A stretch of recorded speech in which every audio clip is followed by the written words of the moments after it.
in pinning down what is wrong with the system and trying to correct what is best for our people, Mr. Speaker.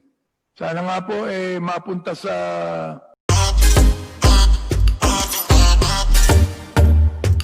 Minority Leader. Thank you, Mr. Speaker. Mr. Speaker, may I respectfully interpolate and inquire from the distinguished Minority Floor Leader on his contrast on a speech, Mr. Speaker. with pleasure and honor, Mr. Speaker. I hope that I could be able to satisfactorily answer all the questions.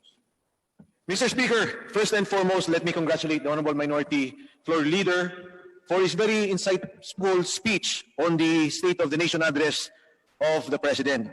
Mr. Speaker, napakaganda po ng mga binanggit ng ating Minority Floor Leader, naming several points on the speech of President Duterte.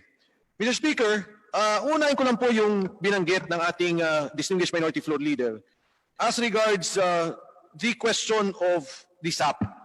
Kasi po, nabanggit niya po dito na 3 out of 10 ang nagsalita na hindi sila nakatanggap ng Social Amelioration Program.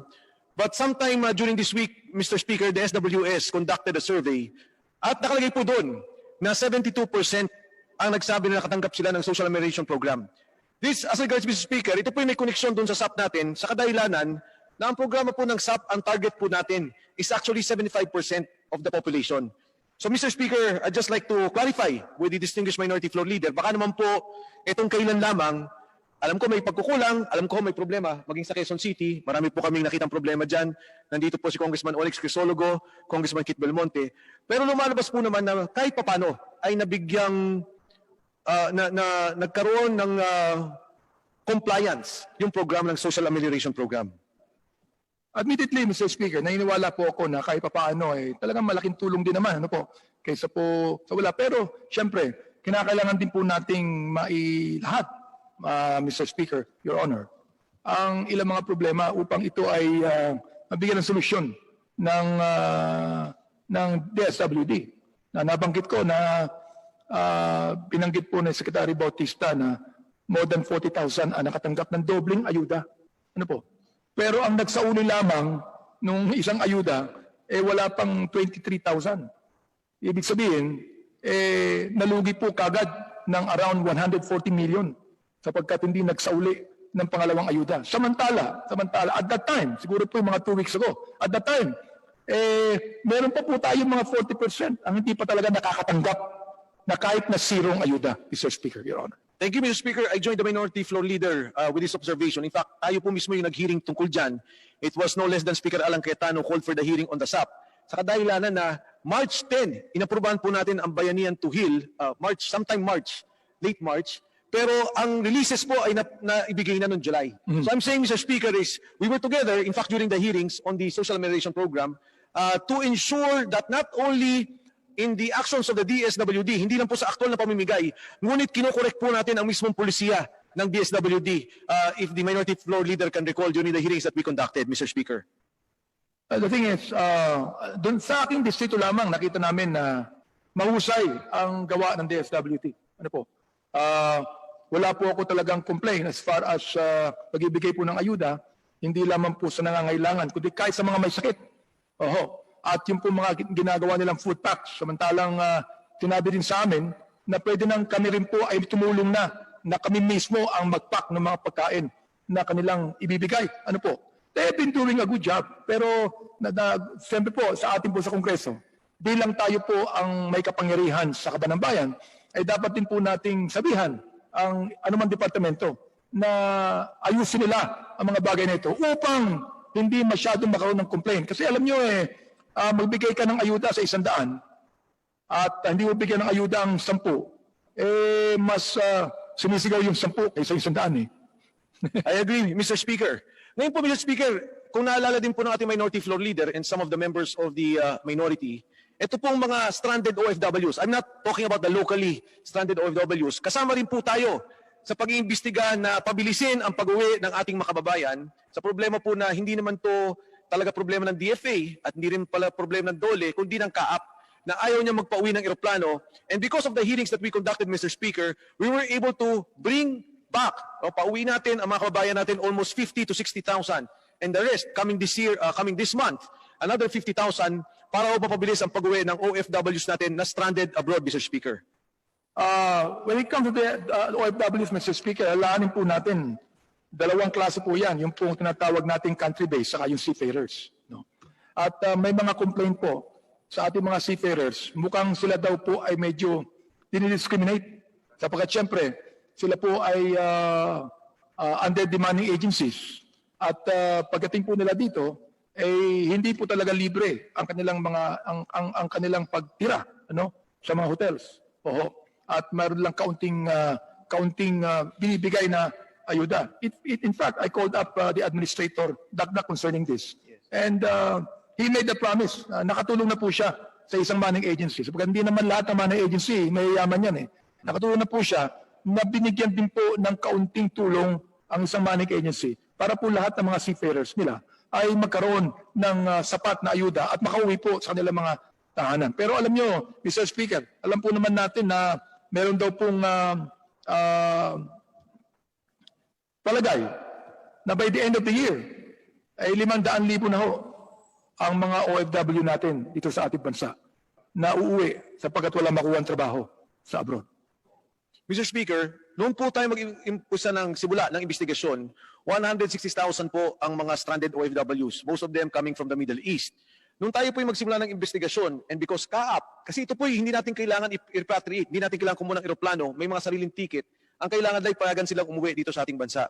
And because of our hearings, because of the act of Congress, with the opposition, with the distinguished minority floor leader, 60,000 na po nakauwi. So meron pa rin po tayong 100,000 na kailangan pagtulong-tulungan. Ang promise po nila, based on the arrivals of 3,000 a day, we will be able to bring home the existing 100,000 Filipinos. Kung ito man po yung lumaki, hindi pa po natin alam. But as of now, the records would show that we were able to act on this.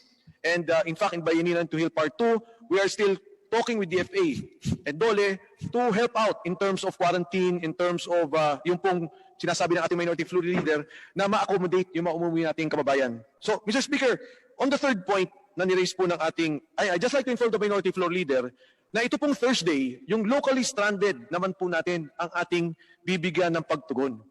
We will be calling for a hearing this Thursday to look into the locally stranded OFWs, Mr. Speaker. And again, I'm very sure that the minority will be actively participating in this effort, Mr. Speaker. And I thank them for that. Yes, salamat po. I'll be involved there. At isa po kong gusto kong sabihin sana, hindi ko po maubos maisip kung bakit hindi po kaya ng CAAP na i-request doon sa ating mga private airlines, no, na tumakbo para po sa ating mga OFW na talagang dito po nagkakram sa Metro Manila. Isa pong bagay yan. Mr. Speaker, ito po yung ating pag-usapan sa Thursday. Kasi po yung mga pauwi dito sa ating bansa, ang CAAP po, ang naging problema. Siguro dahil po sa IATF, ayaw na payagan yung mga airline carriers to come to enter the Philippines at nililimit nila mga pasahero. Ang hindi po naintindihan ng CAAP, marami po doon yung mga kababayan natin. Now, as far as those stranded here in Manila, yun po ang pag-uusapan natin, Mr. Speaker, with the minority. Baka naman po nga ang problema, number one, yung transportation cost ng pagpauwi nila.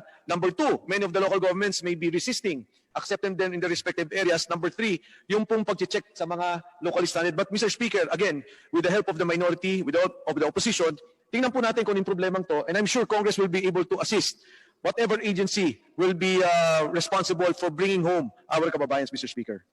In fact, ang balita ko, Mr. Speaker, nagtatakbuhan na yung mga flights, no, ng mga foreign airlines. At umaalis na po dito yung mga naiwan dito mga turista. Pero kulang pa rin po tayo sa ating mga local airlines na tumatakbo. Samantala, ang ating Pangulo po ay sinabi niya na nais na ng buksan ng local tourism. Yes, Mr. Speaker, I agree with the minority floor leader. And again, I will join him in this effort. Yung pang-apat po na binanggit ni ating minority floor leader, ito pong PhilHealth. Mr. Speaker, I've already filed a motu proprio investigation on this. Noong pong during the COVID, pinag-uusapan na po to. Ang isa sa mga bagay na sinasabi ko kay General Morales at the time, sabi ko, Sir General, tingnan niyo po yung case rates. Kasi Mr. Speaker, ang naging problema ng case rates, doon po sa mild pneumonia, sa case ng COVID, ang pinakamababang babayaran nila sa isang ospital ay 43,000 pesos. Pero pag ang isang pasyente ginastos lang 20,000 pesos, babayaran pa rin ng PhilHealth ng 43,000 pesos under the case rate system. Mr. Speaker, sinabi ko kay General Morales, dapat actual cost.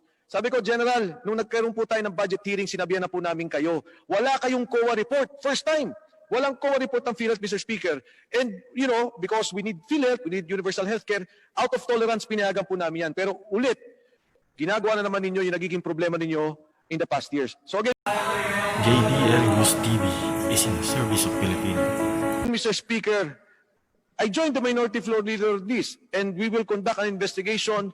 And as always, we see the active participation of the minority floor leader and the members of the minority in bringing out the truth, in pinning down what is wrong with the system, and trying to correct what is best for our people, Mr. Speaker. Sana nga po mapunta sa committee ng aking kaibigan, Congressman Defensor, yung resolution namin para imbestigahan po ang PhilHealth. Dapat kinakailangan na with dispatch. Mr. Speaker, I agree with the minority floor leader at siguro talagang kailangan po nating imbestigahan to dahil sa aking pong pananaw, may sindikato na po talaga sa loob. Hindi simpleng policy problems po to, Mr. Speaker, pero talaga po may sindikato kung nakikita. And no less than the General Morales, his team, yung pong nag-resign ngayon, Mr. Speaker, are the individuals he brought into PhilHealth na hindi na nakayanan, and they all resigned, Mr. Speaker. The first to resign, Mr. Speaker, was his chief of staff. And then now the lawyer involved in anti-fraud, Mr. Speaker. And again, the minority floor leader and the members of the minority, magsama-sama po tayo pagtulungan natin tumbugin at ayusin ang problema sa PhilHealth. I agree, Mr. Speaker. Alam niyo, narinig ko yung statement ni spokesman Harry Roque. Sinabi niya na gusto niya ma-abolish yung PhilHealth eh. Gusto niya. Baka kampihan ko rin yan. Baguhin ang pangalan, tanggalin lahat ng mga tao dyan, palitan ng bagong tao. You know, yun ang maaari nating pag-usapan yan. Thank you, Mr. Speaker. Mr. Speaker, binanggit ko po itong mga investigasyon na to na ginagawa natin sa Kongreso. Just also to clarify na tama po yung sinabi ng minority floor leader, we do not have a perfect government. We do not have a perfect executive branch of government. At kasama po tayo, the legislative body, the legislative branch of government, in helping out, trash out the issues of the national government. At kaya nga po, nasabi ko to, Mr. Speaker, yung mga investigasyon na ginagawa natin at patuloy na ginagawa, sapagkat ito rin po ang hinihingi ng ating Pangulo, na hindi naman po tayo umuo sa lahat, na hindi natin ibaliwala ang mga nangyayari, at takpan ng ating mata, takpan ng ating mga tenga, huwag makinig sa tao. Ito po yung mga problema na kasama po tayo tulong-tulong na nag-address. Meaning, Mr. Speaker, even if you're the part of the minority and even us, part of the majority, we are together in correcting the situation. And this is precisely also the speech of the President to help him with the legislation he needs in order to correct the systemic problems that we have and also to address the current problems of our people, Mr. Speaker. Kaya nga po sinabi ko, Mr. Speaker, Your Honor, na dapat tayo magtulungan, huwag magturuan. Mr. Speaker, yan po ang aking sinabi. Hindi po yung, I told you so, di ba? I think that we ought to come together, whether it be minority or majority. Magtulungan na po tayo rito sapagkat pag natuturuan tayo, walang mangyayari po sa atin. We will just go into a vicious cycle na baka lalo pang maging grabe ang pandemic na ito. Yes, Mr. Speaker, maraming salamat po. Pinakinggan ko the whole time ang ating minority floor leader. The President mentioned so many bills that we have to approve, Mr. Speaker. Marami doon para sa infrastruktura, online learning, low income tax for corporations, build, Medical Reserve Corps, Nursing Education Act, Small and Medium Enterprises, the Coconut Trust Fund of 66 billion. Pero alam niyo, Mr. Speaker, ang talaga pong medyo pumasok sa aking isipan, of course, yung low interest rates for the companies, malaking bagay po yan, from 30% to 25%. Yung pong e-business, yung platform at saka e-payment para sa mga pag-aaral, napakalaking bagay po niyan. Pero tatlong bagay po, Mr. Speaker, ang pumasok sa aking isipan. Ang sabi ng ating Pangulo, unang-una, ayusin nyo, telco, ang signal ng ating mga kababayan. By December, pag hindi nyo inayos yan, ay may gagawin ang ating gobyerno. Ayoko man, sabi niya, I do not want to act on it, but please, fix our signal. Fix our internet, Mr. Speaker. And that is the first, Mr. Speaker, that came into my mind. And I hope, again, Mr. Speaker, as the minority floor leader was mentioning earlier, magtulong-tulong po kami na i-address to, ang isyong to. Maybe in the franchise committee, it may be an investigation, it may be a new law, but we have to address the signal and the rates and the efficiency of our telcos in the country, Mr. Speaker. Yes, Mr. Speaker, babantayan ko po yung sinabi ng ating Pangulo at kinakampihan ko siya sa mga bagay na yan. Sana po talaga matigil na po itong mga bagay na ito. Alam mo, kasi ang talagang problema dyan, Mr. Speaker, ay yung monopoly. Yung monopoly, you know. Agree, Mr. Speaker. Again, my high respects to the minority floor leader. Pangalawa po, Mr. Minority Floor Leader, sinabi po niya, ibaba ninyo ang power rates. Meralco and even the distribution utilities, we have our colleagues here from Mindanao, mataas din po ang bayad nila sa kuryente. Yan po ay kailangan natin pagtulungan. And again, I enjoined the minority to help us bring down the cost of power in our country, not only those that are being distributed by Meralco, but all over the country. Kailangan po himayin natin ang generation plants, distribution plants, yung pong systems lost and other fees that they charge against our people, Mr. Speaker. Pagtulungan po natin yan with the minority. Basta, Mr. Speaker, for the sake of our people, makakasama niyo ako, Mr. Speaker, Your Honor.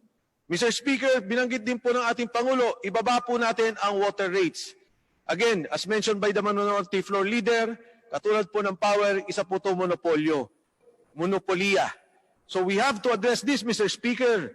And I'm sure that in the previous hearings that we were together, the minority floor leader and other members of the minority, nakita na po natin ang problema sa tubig. At naniniwala ako, Mr. Speaker, that together, we can again address this problem of lowering the rates of water in our country. Yes, Mr. Speaker, ako po ay in full agreement with the chairman of the Committee on Accounts. Marami po dito, Mr. Speaker, nabanggit ko nga, almost, if I'm not mistaken, may git kumulang mga 20 mga batas ang binanggit ng ating Pangulo. At ito'y kaling sunod, Mr. Speaker, doon sa binabanggit ng ating minority floor leader, na kasagutan na pangkalusugan, kasagutan pang ekonomiya. Mr. Speaker, nabanggit ng ating minority floor leader yung ating ARISE. Ang binabanggit niya dito, hindi daw ito na ibanggit ng ating Pangulong Duterte. But if I may clarify, Mr. Speaker, nabanggit na naman po yung Bayanihan to Heal Part 2. If you notice, Mr. Speaker, if you study, ito pong batas na to, dalawa na po yung in-approve natin, Mr. Speaker, yung Bayanihan to Heal Part 2 at saka yung ARISE, mayroon po silang kalintulad. Ito po'y pinag-uusapan nila, yung mga programang pagbibigay tulong sa ating mga kababayan, programa ng pagpapautang, ang mga monetary policy, mga programa, Mr. Speaker, ng build, na naglagay din sila ng pondo. Ako po, Mr. Speaker, wala naman po akong, hindi naman po ako against doon po sa ARISE or sa Bayanihan to Heal Part 2, at iniiwan ko lang po sa ating eksekutibo, sa ating mga gumagalaw sa mga polisiyang pang-ekonomiya, kung ano po yung dapat. I just like to clarify, Mr. Speaker, ano po ba ang pananaw ng ating minority floor leader doon po sa batas na ating nabanggit, yung Bayanihan to Heal Part 2, kasama po dyan yung low interest loans, yung low taxes for our corporations, kumpara po doon sa ARISE na nais na itulak ng ating minority floor leader. Well, actually, Mr. Speaker, I still need to see the substance of that bill ARISE sapagkat nanggaling po yan sa Senado no? Sa akin lang, kapag nung gumawa tayo ng rehabilitation program, ayaw po natin ng band-aid solution lamang o kaya naman reactive solution. Nais po natin ng proactive tayo dito sapagkat pag reactive palagi naghahanap tayo muna ng problema tapos saka tayo gagawa ng solusyon. I think that before the problems come, bigyan na po tayo ng solusyon ito sapagkat darating din naman yan Yes, Mr. Speaker, I agree with the minority floor leader na ito naman po'y magandang problema sa kadahilanan na marami tayong ibinigay o marami tayong ipinasa na polisiya na pwedeng magamit ng ating Pangulo. Mr. Speaker, sa kabuuan po kasi, gusto ko lang po linawin na nabanggit niyong ating reaksyon sa pandemya ng COVID. Mr. Speaker, in the world rankings, tinalo po natin ang Spain, USA, Brazil, China, France, Germany, UK, Spain. In ASEAN, tinalo po natin ang Indonesia. Tama po na hindi perpekto yung ating pagkilos at ito naman po yung isang sitwasyon na hindi natin alam talaga kung ano yung mga aktual na gagawin at sinisikap lang po nating gampanan kung ano yung para matulungan ang ating mga kababayan na hindi magkasakit.